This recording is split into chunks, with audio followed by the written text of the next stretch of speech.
वाहिगुरू जी का खालसा वाहिगुरू जी की फतेह।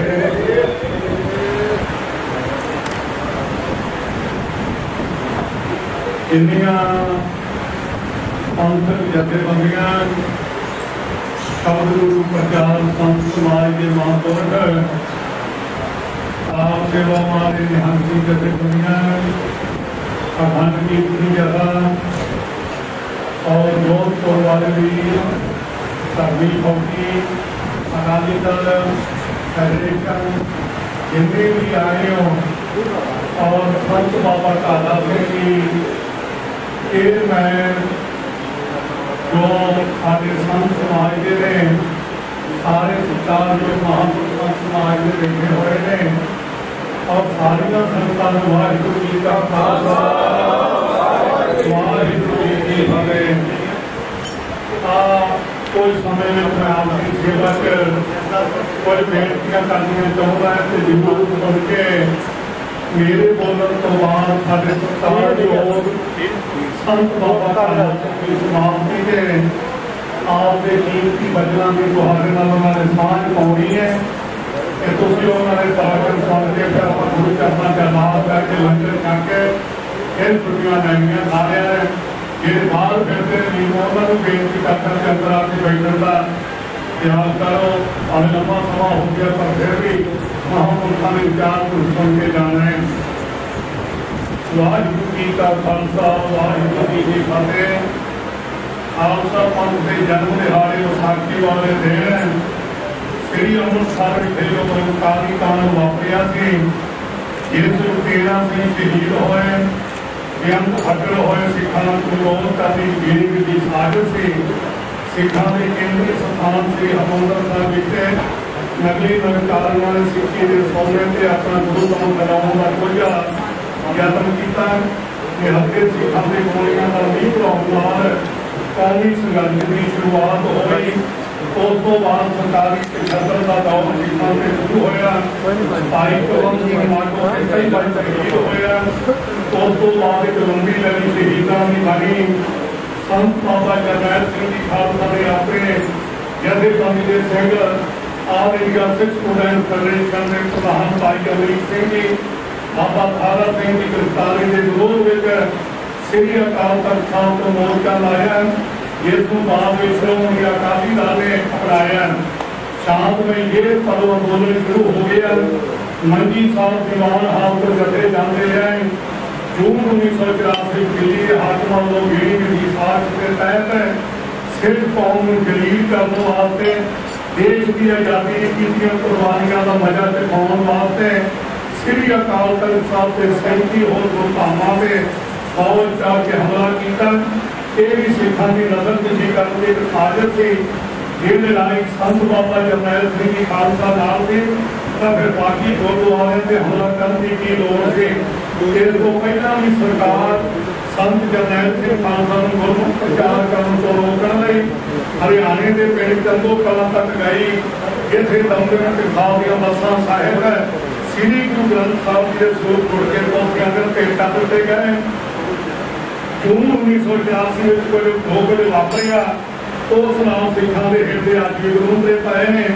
श्री गुरु अर्जन देव जी का शहीदी पुरब मनाउण लई आईयां संगतां अते शांतमई बोल के भाग लैण आईयां संगतां ते हमला किया गया। टैंकां तोपां ते गोलियां का निशाना बनाया।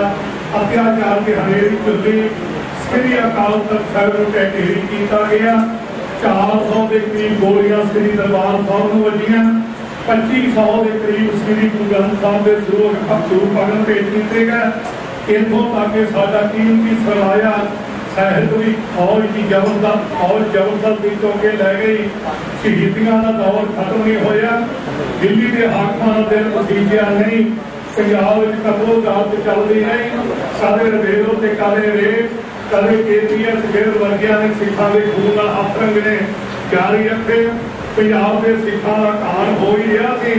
जिस देश की आज़ादी 86% की कुर्बानियां सिखा ने दित्तियां उस देश की राजधानी कहण की हनेरी झुल्ली पूरे देश में सिखा ने गलां टैर पा के धीआं पैण की विपत्ति हुई। घरां दे घर बर्बाद होए।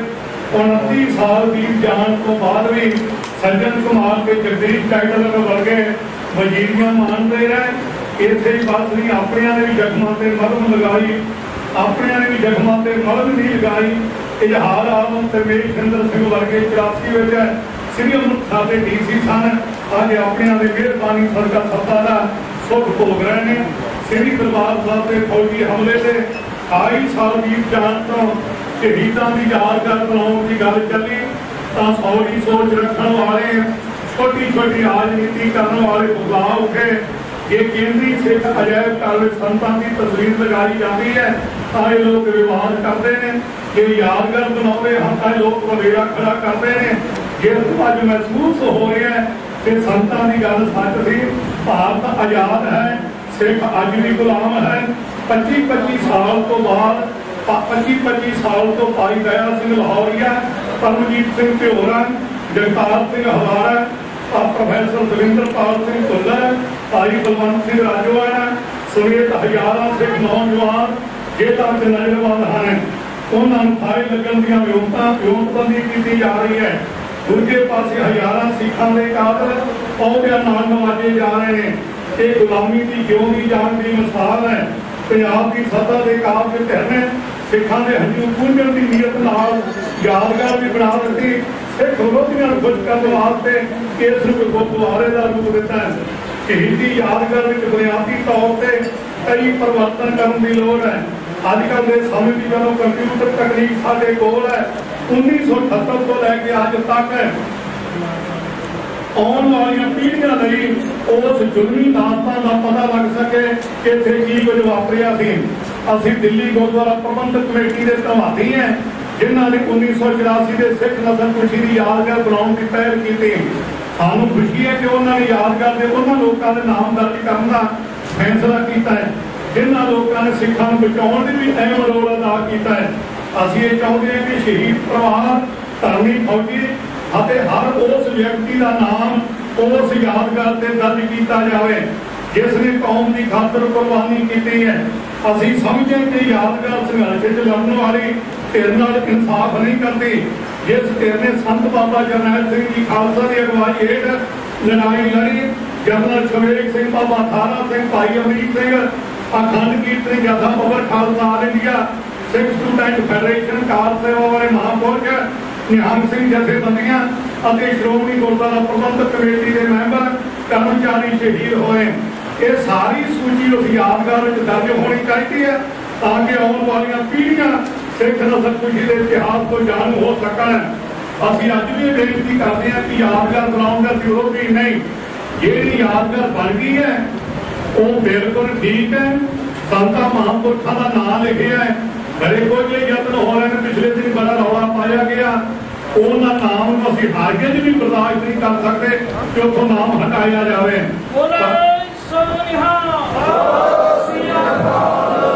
असीं नाल दी नाल बेनती करनी चाहते हैं कि शहीदी यादगार है, इत्थे केवल अखंड पाठां दे प्रवाह चलाने सरकार योग है पर प्रवाह अगे कमरियां भी चली जाते हैं। इत्थे कंप्यूटरी युग है, उत्थे आधुनिक तरीके नाल सारे योग संघर्ष चले हैं। जिवें जिवें साडे बच्चे शहीद किए गए हैं, जिवें जिवें कोह के बच्चे मारे गए हैं, तेल पा पा के सारे गए हैं, वो सारी की सारी तस्वीर जी है वो जब कोई वेखण वास्ते आवे उन्हें पता लगे भी साडे नाल आह कुछ वापरिया है और तां पता लग सकता है कि असीं सारे इतिहास को उत्थे वर्णन कर सकीए। किसी विद्वान पुरुषों की मीटिंग बुला के श्रोमणी गुरुद्वारा प्रबंधक कमेटी को उपाला करना चाहिए ताकि सारा इतिहास 1978 तो लैके हुण तक जो कौम के नाल बीतिया वापरिया उसकी रूपरेखा सारा इतिहास उत्थे जां तां लिख के लाया जाए ते जां उहनूं बड़े सुंदर तरीके चंकीवियां ते सारा कोई नाल दी नाल उठाया जाता है। ऐसा उपराला जिहड़ा जरूर होना चाहिए।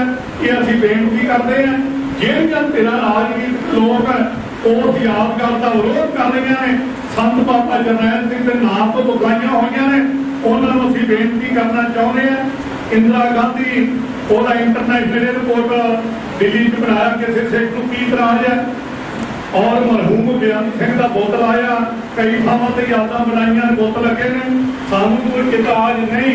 फिर खालसा जी संत बाबा जरनैल सिंह के नाम पर क्यों तकलीफ होवे की वजह की कारण है।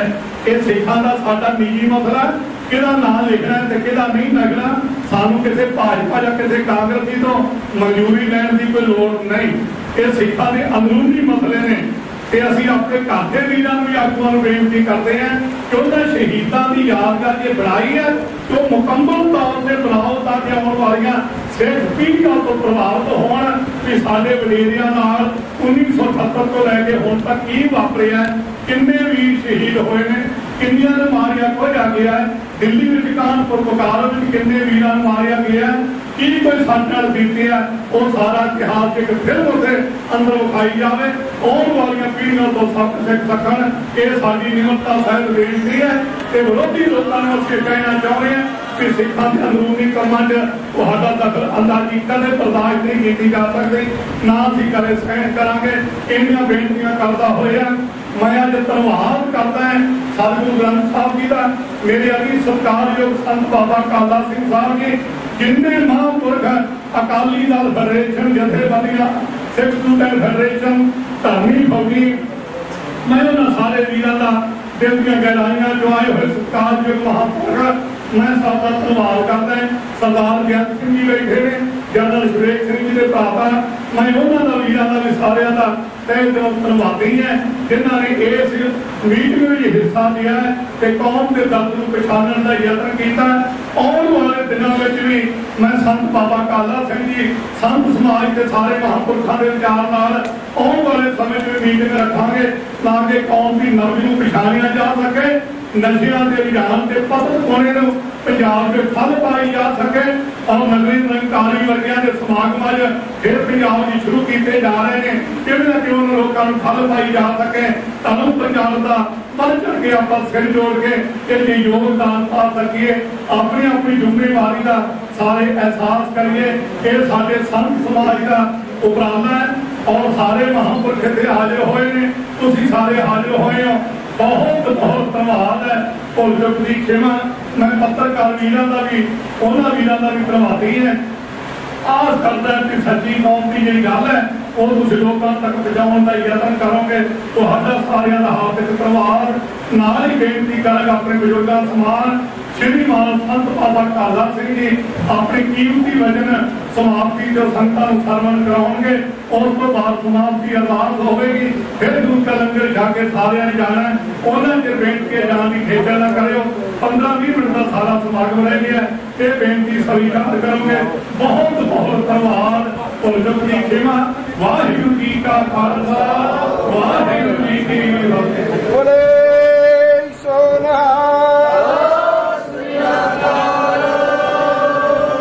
एक थोड़ी जी बेनती करो, श्री अकाल तख्त सिखां की सुप्रीम ताकत है, हर सिख दे अगे सिर झुकदा है। अज का पंथ श्री अकाल तख्त साहब की सर्वोच्चता चुनौती देने वाली ताकतों का सख्त शब्दों के विरोध करता है। श्री दरबार साहब के बड़ी शहीदी यादगार सिखां का विरोध धार्मिक मामला है, किसी भी राजनीतिक सियासी संस्था के धार्मिक व्यक्ति के इस मामले में बयानबाजी करने का कोई अधिकार नहीं। भारत भर में कई राजनीतिक में यादगार स्थापित ने और जिन्होंने तत्कालीन प्रधानमंत्री इंदिरा गांधी की यादगार भी है। भारत सरकार ने कौमांतरी हवाई अड्डे का नाम इंदिरा गांधी अंतरराष्ट्रीय हवाई अड्डा रखे। बेअंत सिंह का मुख्यमंत्री का जलंधर में बुत लाया गया। जेकर सिखां संतां के नाम की यादगार बना ली तो इस बारे किसी को की फर्क है। असीं किसी ने धार्मिक समाज या राजनीतिक काम दखल अंदाजी नहीं करते, इस तरह नाल किसी भी साडे मामले दखलअंदाजी नहीं करनी चाहिए। अज का एक श्री दरबार साहब विखे शहीदी यादगार स्थापित करने लई श्रोमणी गुरुद्वारा प्रबंधक कमेटी के श्रोमणी अकाली दल की इलाका भी करता है। ये एक महसूस करता है कि शहीदी यादगार जिस मकसद के संकल्प को लैके कायम की गई है उस मकसद के संकल्प से पूरी नहीं उतरती। पंथ एक महसूस करता है कि शहीदी यादगार के लगाए बोर्ड विभिन्न संदेशक संघर्ष इतिहास नाल न्याय नहीं करते। एक श्रोमणी कमेटी अपील करता है कि विभिन्न संदेशक संघर्ष की शुरुआत 13 अप्रैल 1978 को लैके अज तक सारे शहीदों बारे श्री दरबार साहब के अंदर वापरे खूनी बर्तारे वाले सिख राइफल्स लाइब्रेरी 1984 के कतलेआम को लैके भाई बेअंत सिंह, भाई सतवंत सिंह, भाई शेर सिंह, भाई हरजिंदर सिंह जिंदा, भाई सुखदेव सिंह सुखा, आपकी कुर्बानी का इस यादगार से जिक्र किया जाए।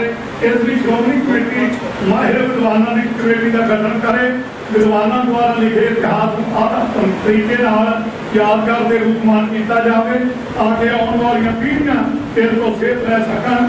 अज का पंथ एक महसूस करता है समाज में झुली पछमवाद की हनेरी तो सिख समाज की अछूता नहीं रह सकिया। अफसोस न कहना पै रहा भी सके सिख संघर्ष कुर्बानियां करने वाले सिखा के परिवार भी अज सिख के किरदार से खड़े नहीं उतरते। सिखी के किरदार में जमीन आसमान का फर्क आ गया। कौमी विरासत को किवें संभाल के रखना है, इसलिए विचार वटांदरे की लोड़ है, इसलिए जोरदार हुकूमत की लोड़ है। अज समय की मांग है कि धर्म प्रचार से एक वड्डी लहर प्रचार करिए ताकि समय की चुनौती का सामना किया जा सके।